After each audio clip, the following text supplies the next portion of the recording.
Hola, nosotros somos el grupo número 3, que estamos conformados por Gabriela Paredes, Cristian Jiménez, Moisés Charco y quien les habla, Jennifer Arias. Nuestro tema es métodos de investigación terapéutica, en donde vamos a hablar de los siguientes psicólogos, como lo son Raymond Cattell, Hans Heinzen y Jean-Paul Gilbert. Bueno, ahora comencemos.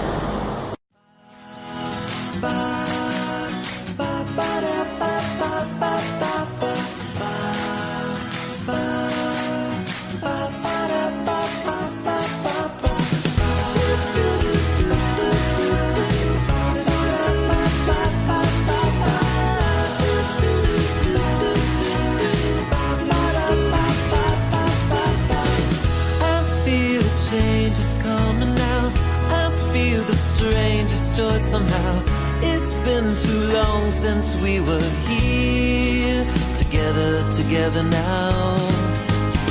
The clouds won't rain on us again, no pain awaits around the bend. It feels so good to be with you. We're living a perfect 10. Good times, good friends, they're here to stay. A good day today. Skies, the sun won't go away. A good day today can keep the smile.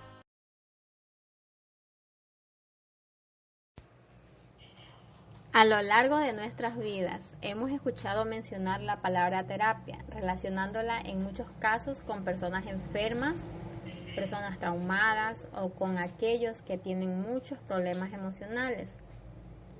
Pero la verdad, ante todas nuestras ocupaciones laborales, sociales y familiares, y entre otras, no nos damos el tiempo para buscar cuál es el significado de la palabra, motivo por el cual formamos un concepto muy distorsionado y alejado de la realidad. El término terapia tiene origen griego y significa tratamiento o curación, así que por su significado todo aquel tratamiento es una terapia. Para asistir a una terapia o psicoterapia no es necesario tener una vida llena de problemas. Puedes ir si buscas experiencias nuevas o para compartir tus experiencias en terapia grupal o psicoterapia de grupo y servir de apoyo para los demás. Como métodos terapéuticos hay autores como Raymond Cattell, que él define a la personalidad con diferentes rasgos, como lo son, saca él las personalidades basadas en los 16 rasgos de la personalidad. Heinzen habla de las terapias de conducta. Él utiliza un proceso terapéutico que se inicia con la valoración conductual, la cual permite al terapeuta obtener del paciente lo que es la información necesaria para decidir el cambio en la conducta.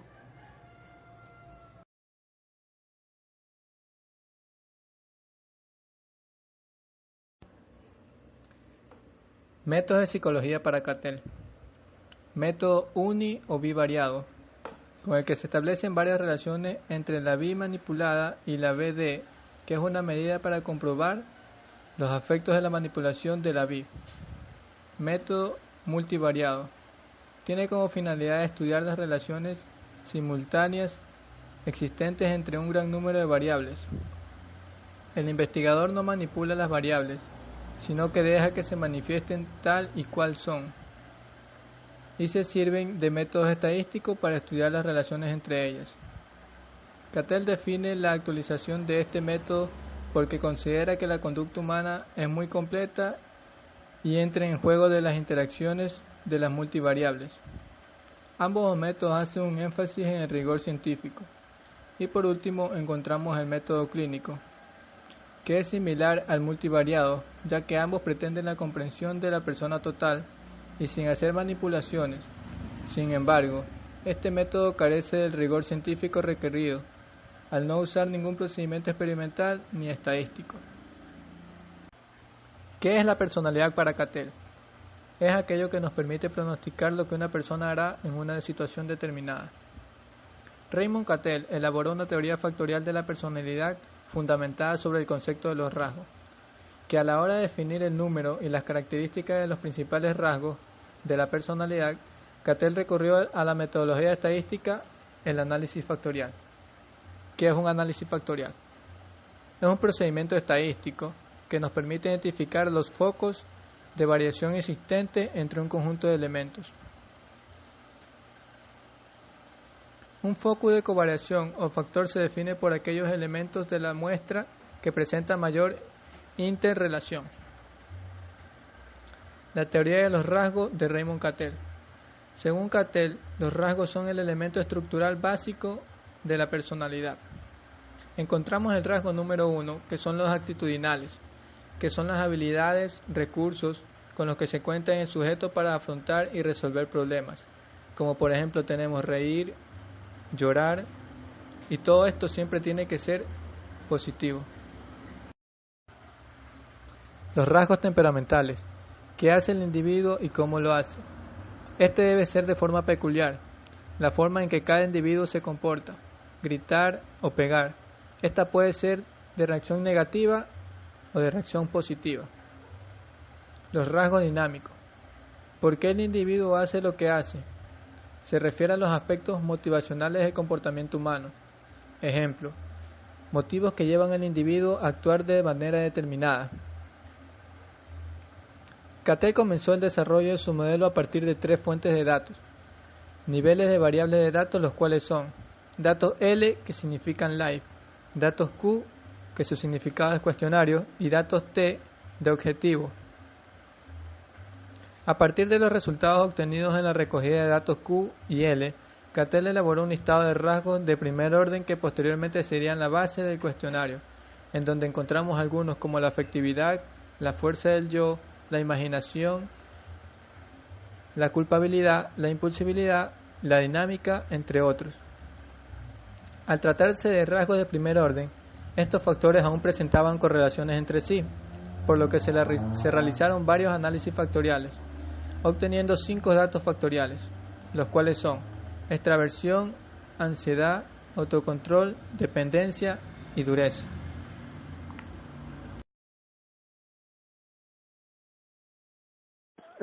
Continuando con Hans Eysenck, él nació el 4 de marzo de 1916 y murió el 4 de septiembre de 1997. Eysenck fue un psicólogo conductista factorialista, inglés de origen alemán, especializado en el estudio de la personalidad. Gracias a todas sus investigaciones que realizó, podemos afirmar que las terapias cognitivo-comportamentales actuales tienen bases empíricas demostrables. Algunos aspectos del trabajo de este enérgico y prolífico psicólogo inglés se analizan en el volumen dedicado a la teoría del estímulo y respuesta y a la personalidad. Eysenck considera esta como organizada en una jerarquía, es decir, en un nivel más general están las dimensiones amplias o también llamados los tipos, que están en un nivel de los rasgos. Como este nivel de los tipos tenemos lo que Eysenck analiza la personalidad a lo largo de 3 dimensiones amplias, como son el neuroticismo, extraversión, introversión y también el psicotismo. Este autor comparte esta opinión, pero encuentra su propio nivel de análisis, un poco más teóricamente significativo y más digno de confianza. Eysenck, al igual que Cattell, ha utilizado los test de clasificación, de cuestionarios y situacionales y medidas psicológicas, para así poder investigar los factores de la personalidad. También se ha interesado en las influencias hereditarias sobre la personalidad. Una innovación metodológica importante de Eysenck en el análisis factorial es la técnica del análisis de criterio, en el cual se adecua un factor en el análisis de manera de dar una separación máxima a un grupo de criterios determinados. Así, con el objeto de definir su factor neuroticismo, Eysenck lo alinea para distinguir con la mayor claridad entre 2 grupos de soldados, como uno de ellos integrado por neuróticos. Esto lo realizó en el año de 1952. Eysenck ha originado una nueva gama de posibilidades de investigación global. el volumen sobre la teoría del estímulo-respuesta, como ya lo mencionamos anteriormente, y la personalidad de esta misma serie. Es decir, que Einstein considera a la personalidad como la principal característica, es decir, que es el empleo del análisis factorial en un marco teórico definido.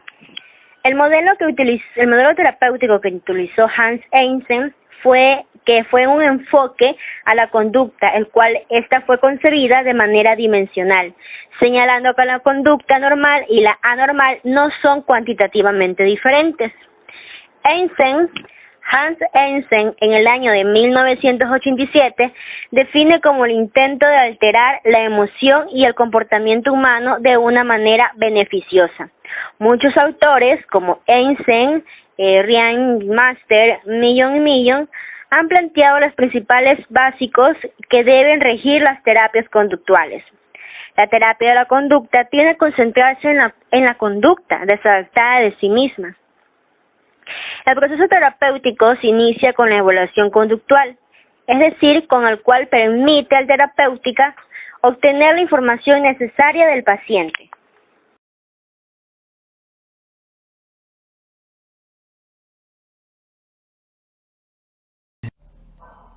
A continuación, voy a hablarles acerca de Joy Paul Guilford y de su modelo de estructura de la inteligencia o del intelecto. Pero primero voy a darles a conocer algunos aspectos de su biografía. Nació en Marquette, Nebraska, Estados Unidos, el 7 de marzo de 1897. Fue un psicólogo estadounidense conocido por su conferencia con el nombre de Creativity, frente a la Asociación Americana de Psicología, en la cual aclara ciertos puntos de lo que es la creatividad. Y la misma luego despertó la curiosidad de otros psicólogos que empezaron a hacer estudios sobre la creatividad. Escribió 25 libros y 300 artículos. También desarrolló 30 pruebas psicométricas gracias al uso del análisis factorial como metodología. Se interesa en el estudio del comportamiento y en las habilidades humanas. Cambia el rumbo de las explicaciones acerca del temperamento, la motivación, el pensamiento y la inteligencia. Su principal aportación a la psicología es su modelo de estructura de la inteligencia, en la cual la inteligencia es considerada en dimensiones. Muere el 26 de noviembre de 1987 a los 90 años de edad en Los Ángeles, California, Estados Unidos. Estructura del intelecto. Joy Paul Guilford desarrolló un modelo de intelecto humano basado en el desarrollo de las habilidades de pensamiento. Este modelo implica 5 operaciones, que son captación de la información, memoria, evaluación, solución de problemas y creatividad. Es un modelo diferente a todos los anteriores, identificada con las capacidades cognitivas en el que combina la psicología diferencial con la experimental dentro del ámbito cognitivo. Algunos autores lo denominan modelo morfológico. Su modelo de estructura del intelecto consta de 3 dimensiones que representó por medio de un cubo. Cada una de sus 3 dimensiones representa 3 aspectos distintos, cuya combinación da lugar a lo que llaman factores o productos mentales, que son operaciones intelectuales que el individuo es capaz de realizar, más contenidos informativos sobre la base de unos determinados, que es igual a productos mentales. Y las 120 posibles combinaciones entre estos elementos representan la estructura de la inteligencia. Operaciones mentales, que son el proceso intelectual que el organismo realiza con la información que recibe, que son cognición, que es descubrir, conocer o comprender el significado de la información recibida, memoria, almacenamiento y recuerdo de la información almacenada en la memoria, producción divergente, creación de alternativas nuevas y lógicas. Esta actividad es considerada por muchos autores como el auténtico núcleo cognitivo de la creatividad. Producción convergente, creación de información a partir de información dada. Esta consiste en recuperar de la memoria un elemento, idea u objeto que cumple una serie de requisitos. Y evaluación, que es operación por la cual decidimos sí o no, o en qué grado acerca de una determinada proposición. Contenidos, que es el tipo de información que lo conforman. Figurativo, que es información que se percibe directamente del exterior o bien se recupera de la memoria en forma de imagen. Simbólico, que es información que es tratada en forma de signos indicativos que no tienen significados por sí mismos. Son informaciones que se asemejan como monedas o fichas que se pueden combinar entre sí. Semánticas, significados relacionados con símbolos, principalmente contenidos en el lenguaje verbal. Conductual, información implicada en las interacciones entre individuos, en los gestos o expresiones e intenciones, etc. Productos, todas las formas en que se puede expresar el individuo a partir de las informaciones procesadas por distintas operaciones, que son unidades, que es entidad, como puede ser un objeto, una palabra, una idea, un dibujo, etc. Clases, que es un producto formado por un conjunto de unidades que son similares. Relaciones, que es una conexión observable entre elementos, por ejemplo, dos nombres que están ordenados alfabéticamente. La relación familiar entre parientes. Sistema, conjunto de 3 o más elementos de información organizados de forma interactiva. Transformaciones, cualquier cambio en un elemento de información ya dado. Implicaciones, elementos de información que son sugeridos por otros elementos de información dados. Y también las 4 actitudes creativas, que son fluidez, cantidad, flujo de ideas o soluciones ante un problema. Flexibilidad, que es capacidad de reestructurar diferentes soluciones. Originalidad, que es respuestas o soluciones infrecuentes. Y elaboración, que no basta con tener una buena idea, hay que saberla llevar a cabo. Y su objetivo era el de identificar las dimensiones básicas responsables del funcionamiento inteligente. Partió del trabajo de Thurston y se interesó por las pruebas de inteligencia adecuadas para medir los factores primarios, por lo que llegó a validarlos con ciertas limitaciones en el caso de la capacidad especial. Siguió investigando sobre capacidades cognitivas y creatividad, basándose en gran cantidad de investigaciones muy diversas, y así trabajó con muchos datos y aplicó el análisis factorial.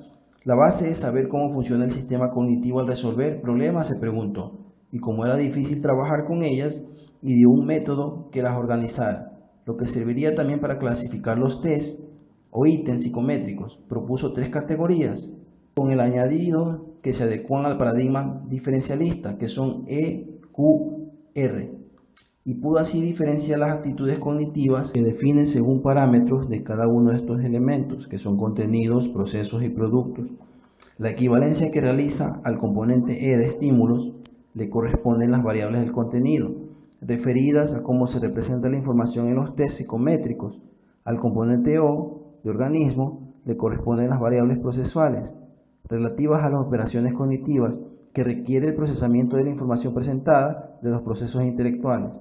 Y al componente R de respuesta o conducta le corresponden las variables del producto, referidas al tipo de información que se trabaja al dar una respuesta. Así define 3 dimensiones a lo largo de una matriz matemática, con intercepciones entre ellas que definen una capacidad determinada como una operación de 6 posibles en un contenido de información específico que da lugar a un producto de 6 posibles.